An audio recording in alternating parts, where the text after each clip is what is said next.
പരിശുദ്ധ ജപമാല മാതാവേ, എനിക്കെന്താ എല്ലാ അനുഗ്രഹങ്ങൾക്കും ഞാൻ നന്ദി പറയുന്നു. യേശുവെ സ്തോത്രം, യേശുവെ നന്ദി. എൻ്റെ പേര് സെബാസ്റ്റ്യൻ, തൃശ്ശൂർ ഡിസ്ട്രിക്റ്റിലെ മാള കുളൂർ എന്ന ദേശത്താണ് എൻ്റെ വീട്. ഞാൻ ഉടമ്പടി എടുത്തത് 2018 നമ്മുടെ വെള്ളപ്പൊക്കത്തിനും കോവിഡിനും ഇടയ്ക്കുള്ള ഒരു കാലഘട്ടത്തിലാണ്. അന്ന് ഉടമ്പടി എടുത്തിട്ട് എനിക്കത് പൂർത്തിയാക്കി കൊണ്ടുപോകാനായിട്ട് സാധിച്ചില്ല.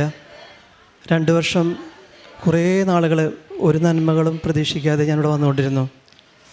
അവസാനം കോവിഡ് അതിൻ്റെ മൂർധന്യത്തിലെത്തിയപ്പോൾ തിരിച്ചു വരാൻ എനിക്ക് സാധിച്ചില്ല. എങ്കിലും ഉടമ്പടി കാശുരൂപം കൊണ്ടുവന്ന് ഞാൻ വീട്ടിൽ വെച്ച് പ്രാർത്ഥിക്കും. ജപമാല ഞാൻ പോകുന്ന വഴിക്ക് കയ്യിൽ പിടിച്ച് പ്രാർത്ഥിക്കും. ഇങ്ങനെയായിരുന്നു എൻ്റെ ദിവസങ്ങളെല്ലാം. അങ്ങനെ എൻ്റെ ജോലി ഇതിനിടയ്ക്ക് നഷ്ടപ്പെട്ടു. ജോലി നഷ്ടപ്പെട്ട് ഞാനിരിക്കുമ്പോഴും എനിക്കൊരു അന്നത്തെ അപ്പം പോലും ലഭിക്കാനുള്ള ഇല്ലാത്ത അവസ്ഥകൾ വന്നു. ജീവിതം പ്രതിസന്ധിയിലായി. മക്കൾ +2 SSLC പാസ്സായി. അവരുടെ തുടർ വിദ്യാഭ്യാസത്തിന് ഒരു വഴിയും കാണുന്നില്ല. ജീവിതം പ്രതിസന്ധിയിലായിരിക്കുന്ന ഘട്ടത്തിലാണ് ഞാൻ വീണ്ടും മാതാവിനെ വിളിക്കുന്നത്. മക്കൾ നല്ല വിദ്യാഭ്യാസം കൊടുക്കാനായിട്ട് അവർക്ക് നേഴ്സിങ്ങിന് BSc നേഴ്സിങ്ങിന് 2 പേർക്കും പോകണം. പൈസയില്ല, എനിക്ക് ജോലിയില്ല. ഉള്ള വരുമാനത്തിൽ ഞങ്ങൾ കഴിഞ്ഞു പോകുന്നു. അങ്ങനെ ഞാൻ രണ്ടാമത് ഈ വർഷം മാർച്ച് മാസം 23-ാം തീയതി 2025 ഞാൻ വീണ്ടും ഉടമ്പടി എടുക്കുകയാണ്. ഉടമ്പടി എടുത്ത് പ്രാർത്ഥിക്കുമ്പോൾ എൻ്റെ 5 കാര്യങ്ങൾ ഞാൻ എഴുതി വെച്ചു. ഒന്നാമതായിട്ട്, എനിക്കിവിടെ എൻ്റെ വയസ്സ് പറഞ്ഞാൽ നിങ്ങൾക്ക് മനസ്സിലാവും, 57 വയസ്സാണ്.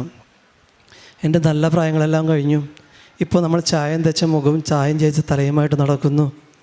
പ്രായം കണ്ട ആരും പറയില്ല. എവിടെ ഇൻ്റർവ്യൂവിന് ചെന്നാലും അവർ പറയും, ചേട്ടനെ കണ്ടാൽ ഒരു അങ്കിളിൻ്റെ ലുക്കുണ്ട്.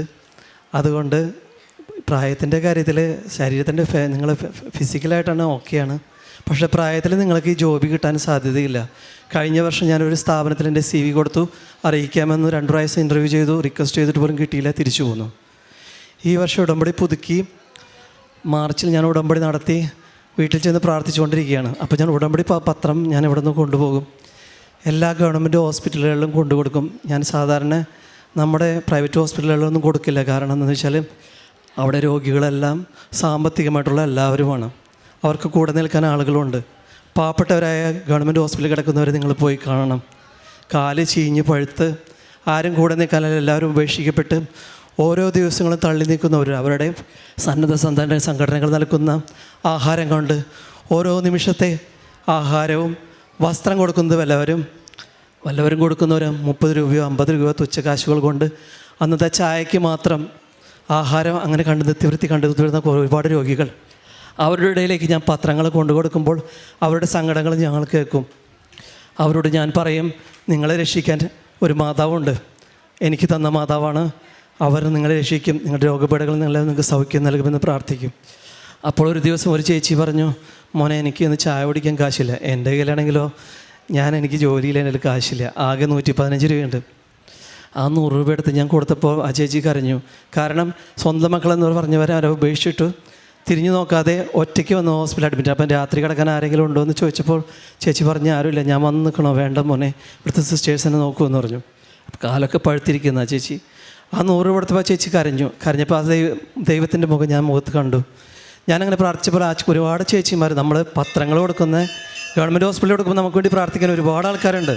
നമ്മൾ അവർക്ക് വേണ്ടി പ്രാർത്ഥിക്കാം, നമ്മൾ അവർക്ക് കൊടുക്കുക, അവർക്ക് ആശ്വാസം നൽകുമ്പോൾ അവർ നമുക്ക് വേണ്ടി തിരിച്ച് പ്രാർത്ഥിക്കുമെന്ന് എൻ്റെ സാക്ഷ്യമാണ്. അവരെനിക്ക് വേണ്ടി പ്രാർത്ഥിക്കുമെന്ന് പറഞ്ഞു. ഞാനങ്ങനെ ഇടയ്ക്ക് ഡെയിലി ബ്രെഡ്, യേശു നൽകിയ അപ്പം, ആ അപ്പം എല്ലാവർക്കും ഉള്ളതാണ്. എനിക്ക് ആ അപ്പം മാത്രം മതി. ഞാൻ പ്രാർത്ഥിക്കുന്ന പ്രാർത്ഥന നോവേനകളല്ല.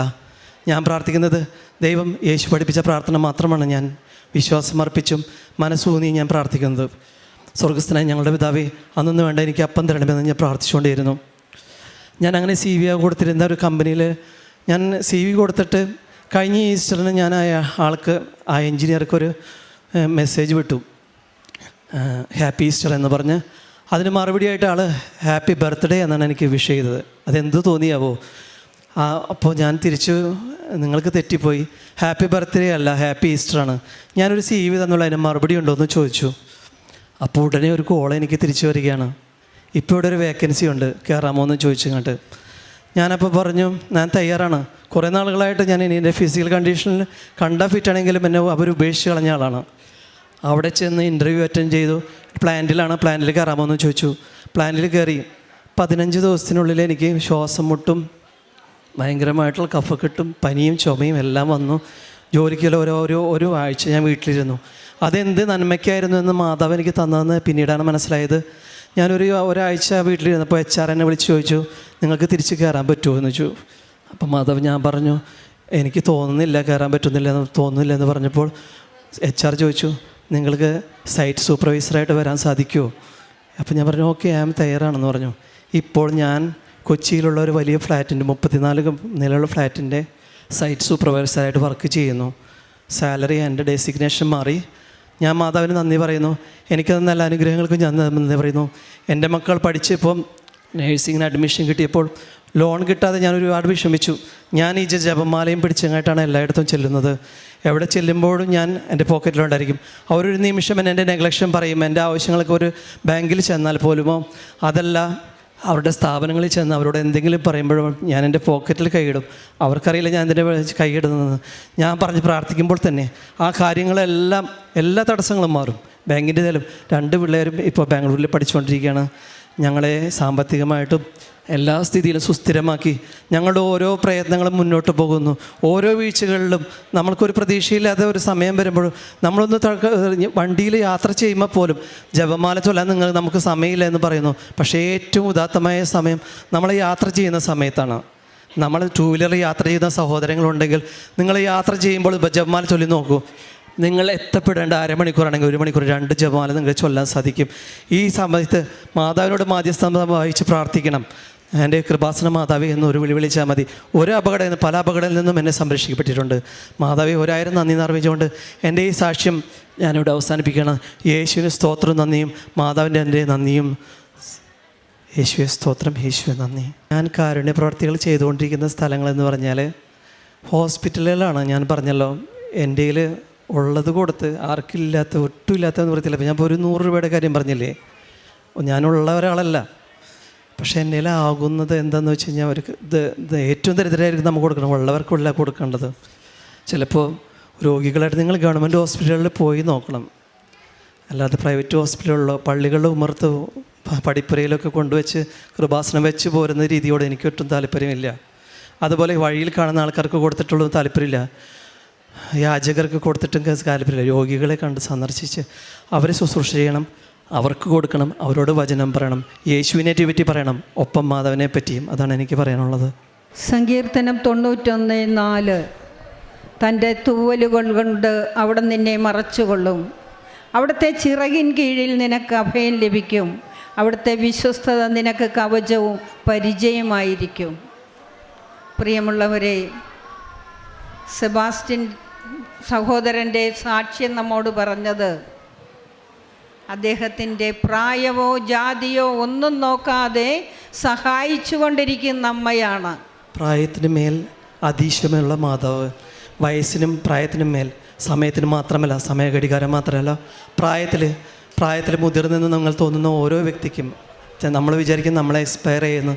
60 വയസ്സ് കഴിഞ്ഞാൽ നമ്മളെ എക്സ്പയർഡാണ് വീട്ടിലിരിക്കുന്നത്. ഒരിക്കലും അല്ല. നമ്മളെല്ലാവരും പ്രായത്തിന് അതീതമാണ് മാതാവ് കാണുന്നത്. അത്യപൂർവ ദൈവാനുഭവങ്ങൾ ഇനി നിങ്ങൾക്കും സ്വന്തം.